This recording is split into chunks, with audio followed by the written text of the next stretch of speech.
Saat berinvestasi saham, pasti kamu sering mendengar istilah bearish dan bullish. Contohnya kayak gini, wah, pasar saham lagi bullish nih.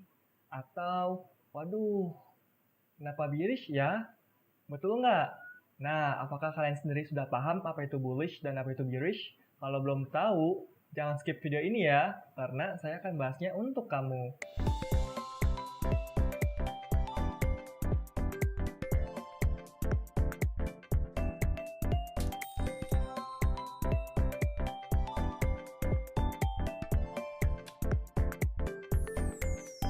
Istilah bullish dan bearish dipergunakan buat menggambarkan kondisi pasar yang sebenarnya. Pergerakan harga saham yang suatu waktu naik dan suatu waktu turun dideskripsikan dengan sederhana dalam istilah bullish ataupun bearish. Kondisi saat harga saham mengalami kenaikan, baik kenaikan tren jangka pendek maupun jangka panjang, akan disebut bullish. Mengapa disebut bullish? Karena bullish berasal dari kata bull atau banteng. Coba kamu bayangkan bagaimana banteng menyerang lawan dengan tanduknya. Ketika banteng sedang menanduk, maka posisi banteng akan menghadap ke atas. Itulah mengapa bullish disebut tren naik. Sedangkan istilah bearish atau dari kata bear yang artinya beruang, ada beberapa teori yang menjelaskan alasan bagaimana beruang dapat menginspirasi istilah ini. Salah satunya adalah teori bear attacks.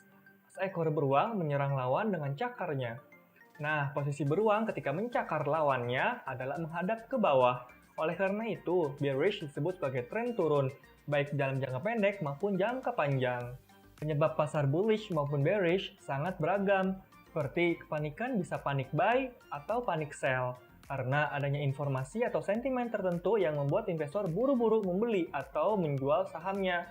Lalu bisa juga karena tingginya volume transaksi harga saham, pergerakan nilai rupiah terhadap mata uang asing, kondisi ekonomi makro, dan juga pandemi global.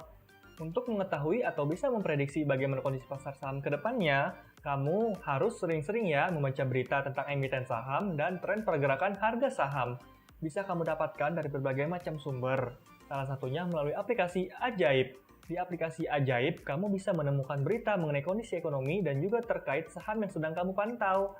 Tak hanya itu, aplikasi Ajaib juga memiliki fitur komunitas, di mana lewat fitur ini, kamu bisa menambah koneksi sesama investor dan juga berbagi serta mendapatkan informasi mengenai situasi dan kondisi ekonomi terkini, tips investasi, analisis teknikal saham, analisis fundamental saham, berita seputar investasi dan keuangan, info transaksi saham, dan info kinerja portofolio. Sekian pembahasan kali ini. Jangan lupa like dan komen kalau kamu punya request topik yang ingin dibahas.